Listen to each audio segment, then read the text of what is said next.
Not me stalling, girl, disability. Okay, law schools are doing it wrong. But I'm all for everybody getting into the bag, however that bag may look. And I mean this as humbly as I can.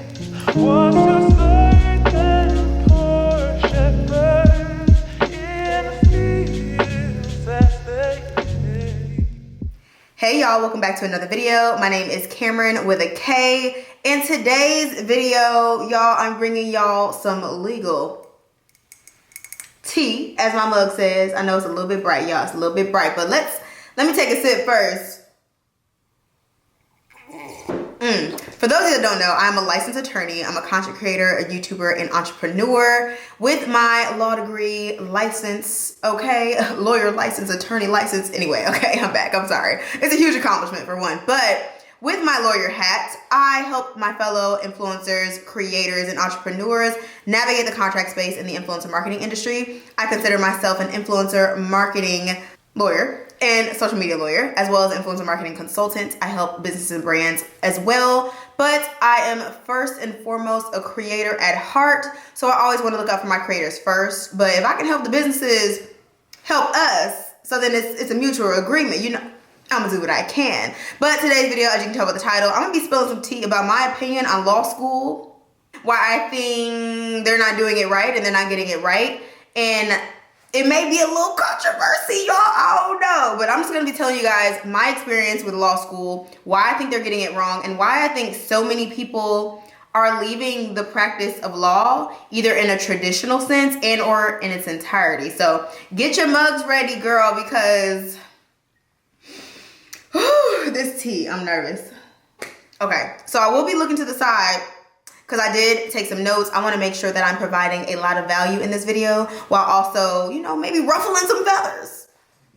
Okay, so I graduated in 2019 from Cumberland University, Cumberland School of Law in Birmingham, Alabama. And I had an amazing law school experience. I was on the national trial team. I actually vlogged a lot of my law school experience. So if you guys want to check that out, I'll leave a playlist in the cards and down in the description box below for you guys to check that out to get all the background tea to kind of catch up. Undergrad, I went to Kennesaw State University. I majored in political science, minored in criminology, and then went to law school. I thought I wanted to work in the district attorney's office. Got that experience, loved it, got another job, and I ended up working in employment litigation after law school after I graduated and passed the bar the first time. Wanted to do it, look at God.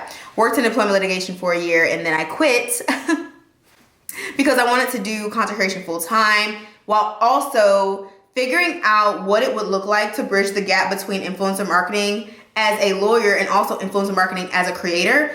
And what I'm doing now is helping my fellow creators with contracts. I do contract consultations, I have contract templates, and I do quite a bit of master classes.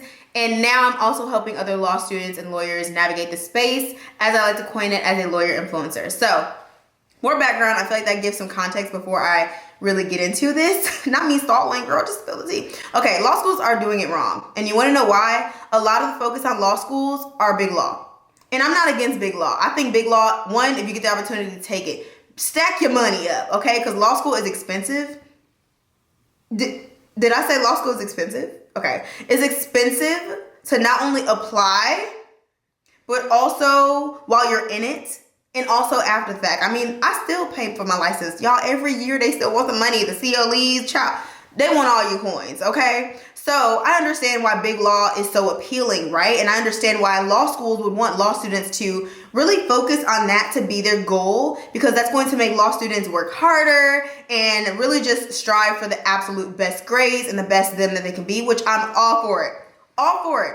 However, that's not everyone's testimony, for one, and also that's not the only way to find success as an attorney and not the only way to make some good money. I'm just saying. I feel like a lot of law students' goal is to like hit six figures. And I mean this as humbly as I can. You can make six figures. You can make six figures and not work in big law. So let's just put that out there. I know a lot of attorneys that are not working in big law that are making well above six figures, whether they're doing in a traditional area of law and or a non-traditional area of law. And I mean area of law, I should say, you know what, I should say in a traditional format, right? So when I say traditional format or traditional law or traditional area of law, I mean You go to a law firm, you start as an associate and or a staff attorney, start as an associate, you do the partner track, you become partner after 7 to 10 years or however your firm does it. And then boom, now you're a partner of the firm, then you become a board member and you get to say so and all that. And you retire, all the things, right? Sounds great. Until you're sitting in your office like I was, and I was looking around, I was like, okay, I'm an associate, I'm on partner track, I'm doing this, yay, this is exciting, and I'm still unfulfilled even though I'm downtown. I got this nice office and I'm looking out the door and I'm getting these great clients, I'm getting the opportunities, but it's like, it wasn't enough. And I realized that I had a passion somewhere else, and I still was able to bring my knowledge, my JD, my law degree with me in a completely different arena that still needs lawyers. So that's really what this video is all about. And I know some people are like, well, you don't even know, you ain't working at big law, you ain't even go to I want to hear it. My bills are paid, okay? Period. And I still love what I do. I love my job. I love waking up every day. I'm excited to go to work. I'm not worried about billables, period. And if you don't know what billables are, Google it. But also, I'm going to break it down really quickly. So billable hours, I would say, is probably one of the top reasons a lot of lawyers and law students don't want to do big law and or lawyers leave big law. So billables mean, for example, let me set the scene, okay? Let me set the scene. Let's say you are working at your office.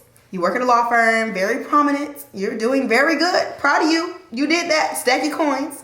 And you are at work for 8 hours. However, only 2 of those hours are billable. And what I mean by that is a lot of firms have a list of job duties and responsibilities and etc., all the things that qualify as billable hours. They have to be actually hours that contribute to actual work. And there are a lot of nuances within that. I'm speaking very generally. And I know this, my boyfriend, he used to work at a firm, very nice, very good firm, very good money, very good. So he was telling me all the tea, and I have very close friends. One of my best friends, she works in a big firm. So this is not just me pulling it out the wazoo, okay? This is exactly, period, okay? So you sit there for 8 hours, you do a lot of work, and only 2 of those hours are billed. You have a billable requirement you have to meet at the end of the year. But if those 8 hours you were counting on, that means the weekend is giving very much you got to work at nights throughout the day because you got to meet your billable requirements. I hope that makes sense. Let me know if that makes sense. Billable hours are not the hours you're actually in the office or that you're actually working. They're actual hours that go towards a specific tasks and actual work that can be billed. Billable hours. It's confusing. It's crazy. I hate the system. I think that is a horrible, horrible setup. I said it. I think billables are ridiculous. One, let me say this real quick. Only 5% of lawyers are black. Licensed attorneys are black. Look it up. ABA. I'll leave links down below to everything I'm talking about in this video. That is a problem. One, I think the issue with that is finances. Law school is so expensive. Please, if you are a black law student, we need you. We need you. Push through. If you're a prospective student, push through. Get some tutors. Reach out to myself and so many other black lawyers and creators that are helping give y'all the tea on law school. Do not give up if this is your dream. Just know it is difficult. It is difficult, but we need you. There are scholarships out there. We need you, okay? So I would say that's the number one reason why a lot of black people are not in this profession, okay? It's expensive. Also, when it comes to billable hours, the concept of an associate is the partner and or other people of a higher status within the firm, different levels, right? They will provide you with work in order for you to meet your billables, right? But if the attorneys that you're relying on to give you work are not giving you work, come on somebody, how am I supposed to meet my billables if I'm not getting enough tasks? Because I am, let's just say, for a scenario, and this is not everybody's testimony, but if I'm maybe one of few or the only black attorney, this is not my experience, by the way. I didn't work in defense, so I didn't have to bill hours. Thank you, Jesus. This is not my experience, but let's just say you are a black attorney and you're a new associate, and let's say your superior attorneys that are supposed to provide you with work don't trust you for whatever reason, so you're not meeting your billables. That's going to fall back on you. And then also, as a new attorney, maybe you're like, I don't even know how to say or who to go to tell them. It's awkward. So I just think the whole billable system is just flawed. We got to figure something else out, okay? We got law schools and law students pushing big law because the money, the stability, the status. So let's talk about the status really quickly. Being a lawyer in general, I understand the difficulty to detach the name lawyer, attorney from who you are as a person. Please, please, please do not forget that lawyer, attorney is your profession. That's your career. That's not you as a person. You are your character. You are your relationships that you have around you. You know, you are so much more than just lawyer, attorney. And I think that's a lot of reasons why people don't leave big law or don't leave law when they really, really want to. And I'll admit that was something that was really hard for me. I've said in other videos, you should watch my I Quit video. Like, that was the hardest part of taking away like the firm life from me. I'm still a lawyer, I'm still an attorney, but it was like taking away law firm. So I couldn't imagine working in big law and walking away from that, like that amount of money. Like I wasn't making that amount, okay? The plane was firm, okay? But I'm just saying, just throwing it out there, like you can walk away and you will still be whole, whether you decide to still work in law or not. And this is a conversation that I truly believe that law school should have. They prepare us for so many other things, but there's so much more that is left out. There needs to be more professors, more admission counselors and officers and alumni that talk about this. It's okay that your first job out of law school is not your final job that you're going to end up staying and retiring. It's just not those times anymore. We need to allow the ability to grow and change in the legal profession, and it's difficult because it is such a traditional, old school, we do it like this because when I was an associate, my partner used to give me all this work and I hated da-da-da, so that's why you got it. Why is that a thing? I feel a rant loading. I cringe. Oh, that makes me so upset when I hear partners tell associates, well, I had to deal with this, so you living, you doing good. Just because you dealt with a trifling partner, why would you then be a trifling partner and let me have a horrible experience? Why can't we make this a better experience? We try to grow. Make it make sense. Girl, child, hold on. It's a mess. Why are we still torturing young associates? Maybe if you treated them right and opened the door for conversation and listen to them. Hi, influencer marketing, the influencer marketing industry. I want to bookmark this video because I'm going to do another one, but years from now, there are going to be so many lawyers that are going to want to get in this industry, period. Mark my words, signed, sealed, delivered, period. Hashtag Kameron Monet said what she said. The legal tea has been spilled. It's hot and it's piping. I'm burnt, okay?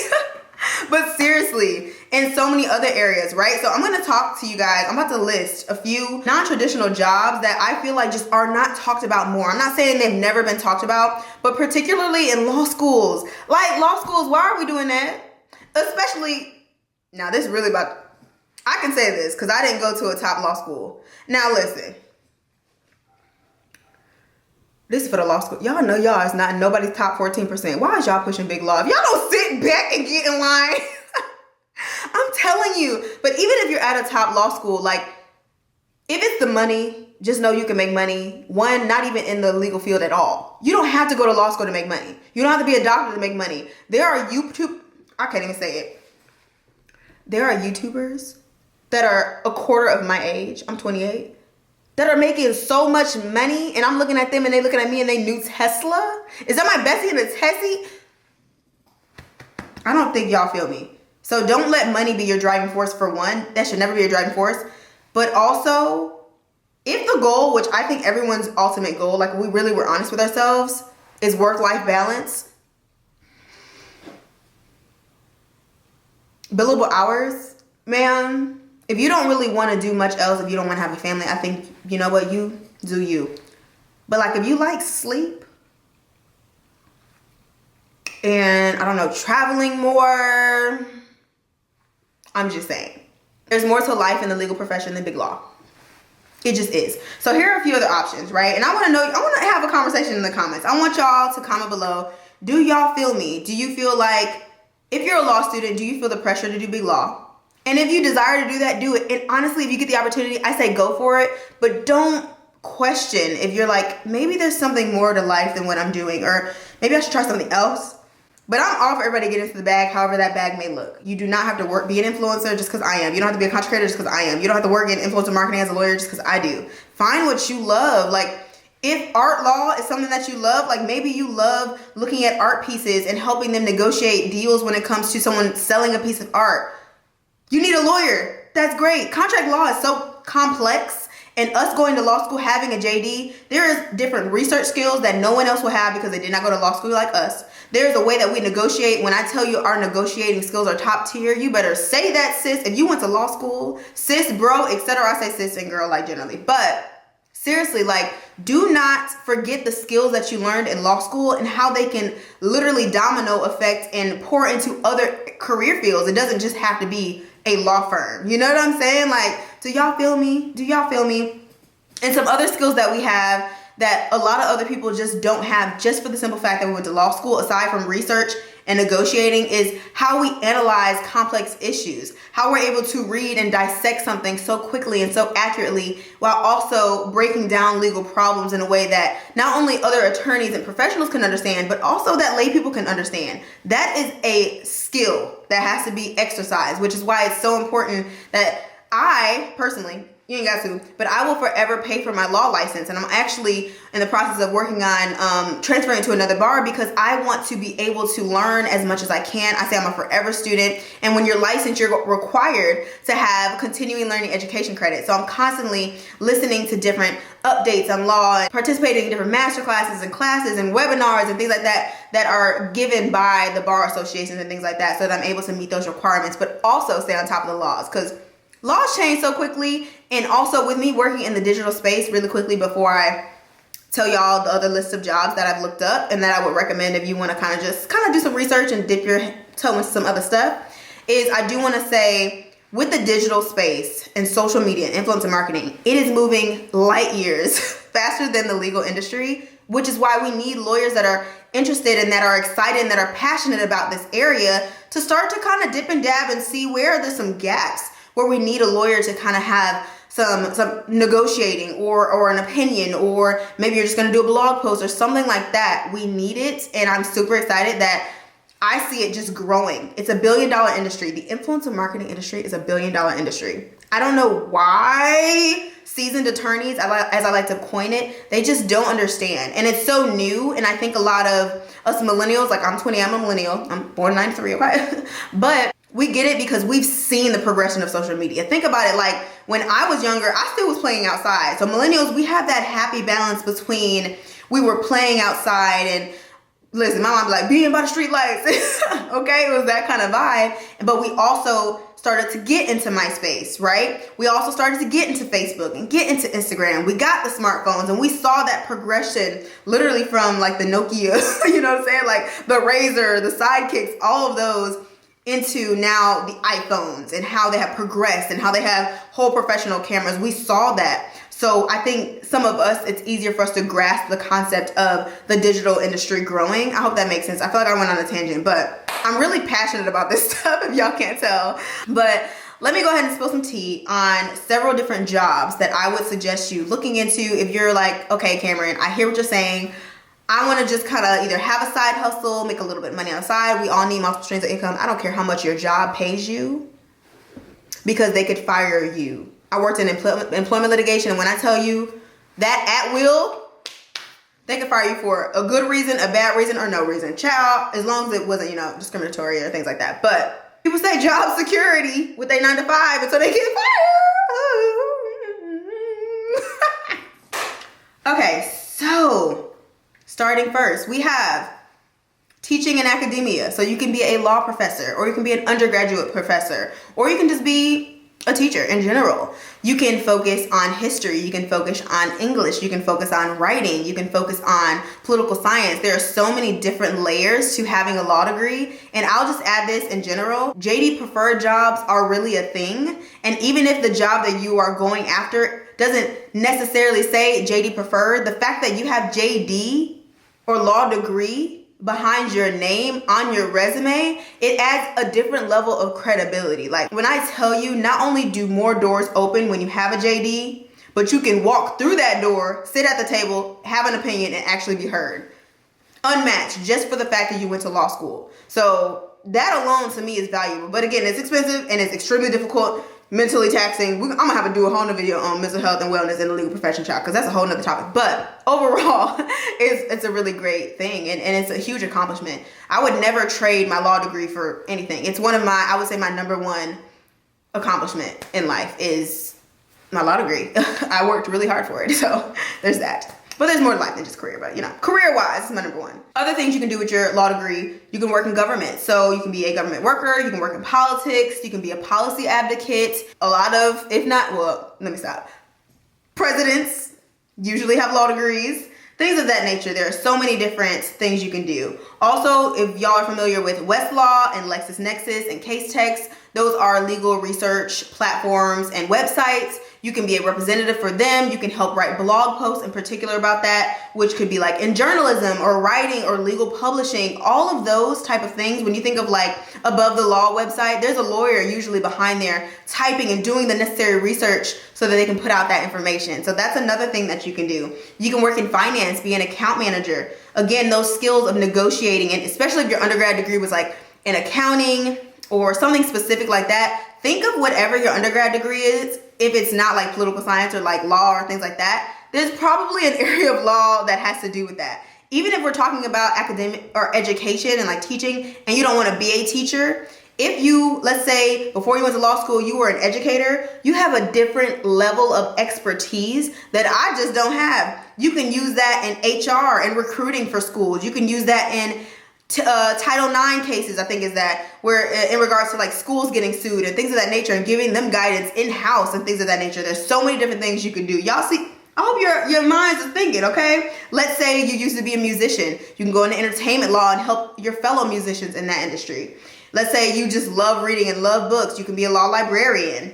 You could be a real estate broker. So although you may not be a real estate attorney, you can be a broker because you understand the nuances within real estate. You understand how to negotiate and how to leverage the contract terms to help your clients. Y'all see, let me tell you, if y'all not feeling this, comment below, please. I hope y'all are commenting.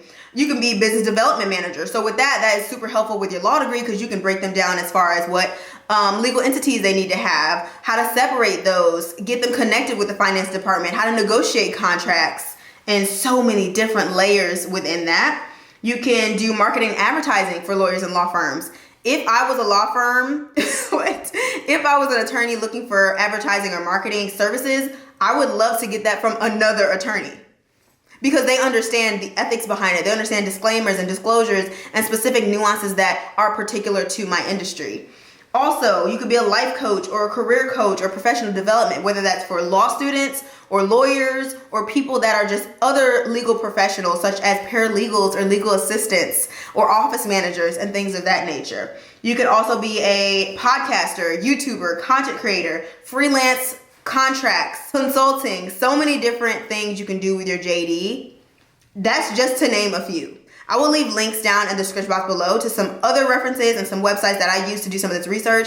But I really hope this was helpful because, again, law schools focus on big law, but there's so many different layers. And I really, really just hope that one law student hears this and knows that they're not alone when they feel kind of that tug, or a lawyer that feels that tug like, you know what, I want more than just big law. Like I want some other resources. I want to be able to do more and I want to follow my passions and bridge that gap between something that you're passionate about and your law degree, kind of like I did with influencer marketing and creating content, and then now influencer marketing and social media law. I love it. Quitting was the absolute best for me.